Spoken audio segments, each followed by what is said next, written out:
Well, thank you, everyone. This is Donna Atkinson with the Collaborating Center for Indigenous Health. I'm going to skip right now into the question and answer session. So first question is, what are your experiences and thoughts around the intersection of Indigenous women and girls who are also living with disability?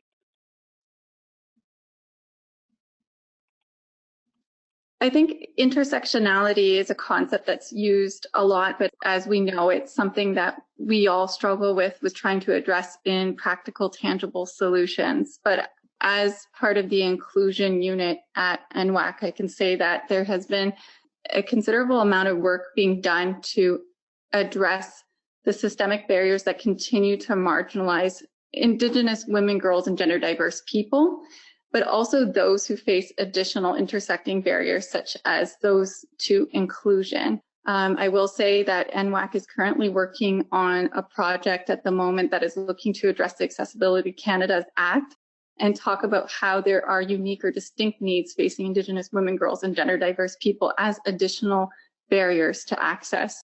So I think it kind of circles back into a broader conversation about what is it to be in a distinctions-based community, a community that has a unique set of legislation, unique policy and legislation landscape, and how do we ensure that any broader policies help to address some of the unique needs and policy landscapes that those individuals are living in. And furthermore, we do understand, based on previous research, as well as with our engagement sessions that we've had to date with folks who represent those with disabilities who are from Indigenous communities, various distinctions-based communities, that there is a continued need to ensure that legislation is representative of what constitutes a disability and, again, the policy legislative landscape in these distinctions-based contexts in order to then move forward to addressing the barriers. It sounds like a very broad answer, but this is something that NWAC is working on currently to address and needs to continue to work on in order to ensure that not only are human rights recognized, but need to be recognized within the distinctions-based context in Indigenous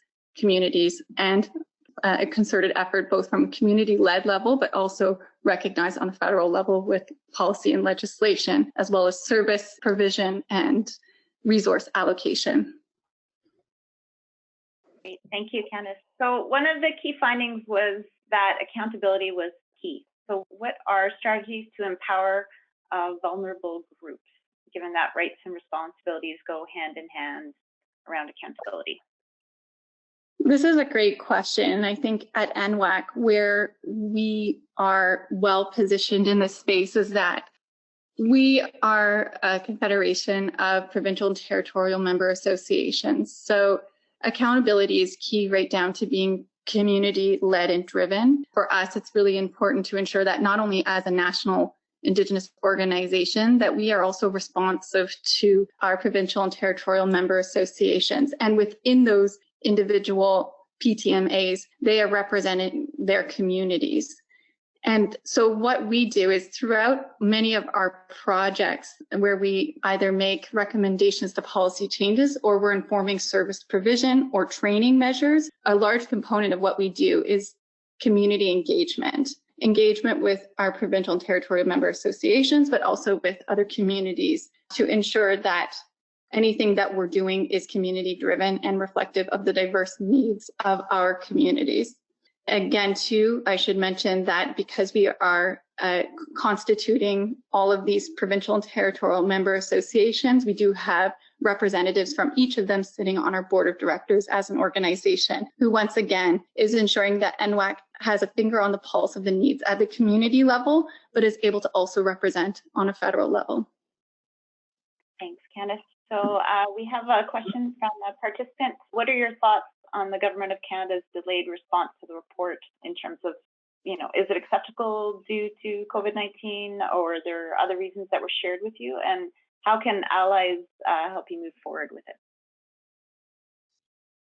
Okay, so I can, actually, I'm just going to start with the first question. I'm going to just give my two-second perspective. So on the person with disability, so for me, it's a really, really important issue, because we know that there is more economic issues and more vulnerability among persons with disabilities. So we also know that, some research suggests that there is violence and systemic violence against people with disabilities. So they definitely need to be included in this broader issue of systemic violence against Indigenous women, and we need to find a way to be able to address this important issue. On the issue of accountability, so this is probably one of the most important areas for in order to be able to make progress in this important file. And I'm just going to talk about accountability to government. And so it's a broad issue. It's an issue that affect the government of Canada for sure, who is the lead on the file, but also a number of provincial and also a number of local government. And finding the balance and finding the way to establish the accountability, I think it will also be a key to the success of this project. There's many areas where there's big levers, like for example, if you take welfare, it's in the hands of the provincial government, not in the hands of the federal government. So, and then we know that shelters are more the responsibility of cities. So accountability across government is key, and NWAC has been advocating for clear accountability and also reports card. And so that's why leading to the third question with respect to the delay of the national work plan. So if you want to know what NWAC has been saying, so we have on our website a section that deals specifically about the 1-year anniversary of the MMIWG file, and our president made some very strong statement. And she thought that the delay was that there are still Indigenous women almost on a daily basis who are victims of violence, and we need to be able to act quickly and swiftly on this important issue. Thanks, Christian. So we have a question. Are there any resources that propose specific roles for public health services and public health professionals in reducing violence against Indigenous women, girls, and gender-diverse people? I will jump in here. There are a number of resources that we would be able to happily provide. In fact, what I will say is, instead of listing them here, we could give a better cohesive list if this person were to contact us, as their general email listed on our website. But what I can also say is that, for example, we have a project that is going on at the moment where we are working with members of the Indigenous 2S LGBTQ community who have experience with gender-based violence, as well as service providers to those who have experienced gender-based violence from Indigenous communities from this particular 2S LGBTQ perspective. And we're working with them right now at the moment in order to devise a training program in order to better address the barriers to services and enhance the service provision for Indigenous women, girls, and gender-diverse people who have experience with gender-based violence. The results of this research will be made available within the coming months. And at that point, too, should this person wish to contact us, or anyone who is interested in the work that is going on at NWAC is welcome to contact us, and we can provide that at that point. And I would add to that this is probably the key question that the Minister, Caroline Bennett, has been asking about this MMIWG file, was to identify at the national level and provincial level as well, the best practices, the mechanism that really work, that really affect, and can help resolve this important issue. So we do have a number of practices. We have also a number of resources available, as Candice mentioned, that we could make available. Great, thank you. So I have another comment here. Someone thanking you so much for the presentation, and just wondering if you could talk a bit more about how UNDRIP implementation could help address systemic barriers and problems, and how NWAC is involved in these discussions with the federal government.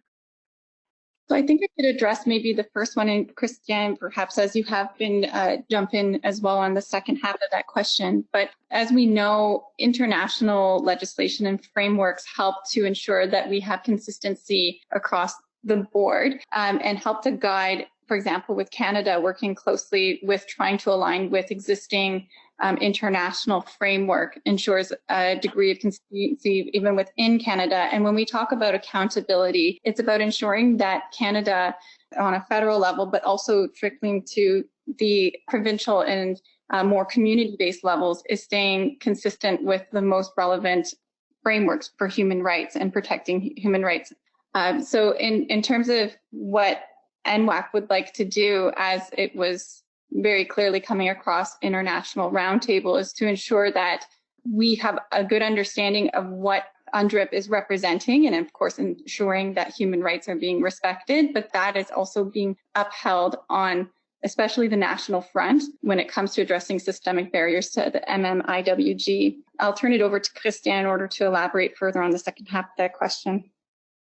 Yeah, and I will start by saying that the international file, it's so important because at the end of the day, the most important thing for us as an advocacy group and a lobby group to defend to government is really it's like it's the legalistic lens and the rights of Indigenous people. So having this framework that really helps us to have more targeted measure and initiative. It's definitely UNDRIP. It's definitely a file that we're going to be that we follow very closely, and we're going to be continuing to do work with our international partner, United Nations being probably the biggest one, but also the Organization of American States, and we hope that that we're going to be in the position to keep the projectors on the rights of Indigenous women. Great, thank you. So what has NWAC done, or are you planning on offering any specific engagement workshops, training, or support for Indigenous health and social service providers in the near future?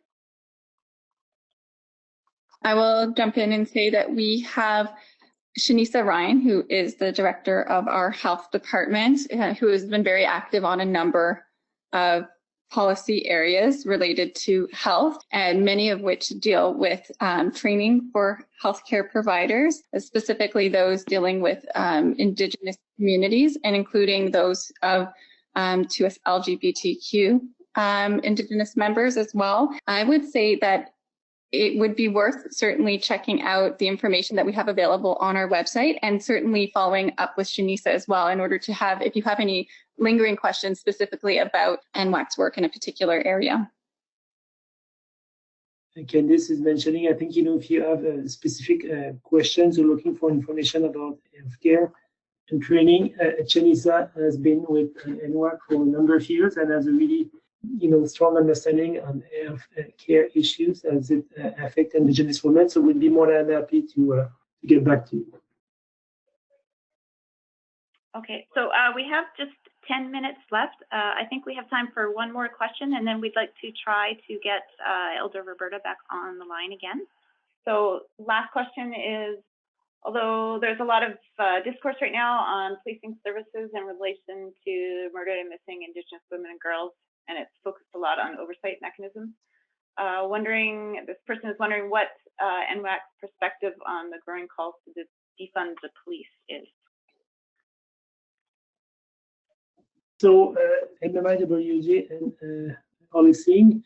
So we do have, we've been actually very active last week on this issue, the week before. So our president, NWAC president, is in close contact with RCMP, and we're going to be working with them. We're also looking at the possibility of doing a memorandum of understanding between both organizations, and because I think they need the help of Indigenous people to,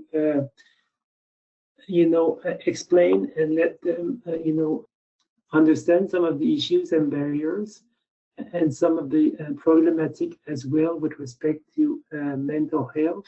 So this is an area that there's a lot of work, that needs to be done, and we need to do better than the current situation. But I can tell you that this is front and center, and it's really, really important and what president to be able to show some progress. And there is also definitely willingness from some policing organizations across the country to work with indigenous groups to try to address some of the most issues, most important issues we've been seeing in the media more recently. So I'll leave it there. I don't know, Candice, if you want to add anything to the question. I think that's a pretty complete answer. So thank you. Okay, I think with that we're going to try to connect Elder Roberta again. Roberta, are you with us? So it's the presentation was something very informative. I like what was said, and also just to put a little bit more to the MMIWG is the soliciting and selling of our women and possibly young men too. Shows it's trafficking is another way that is kind of included in that area too.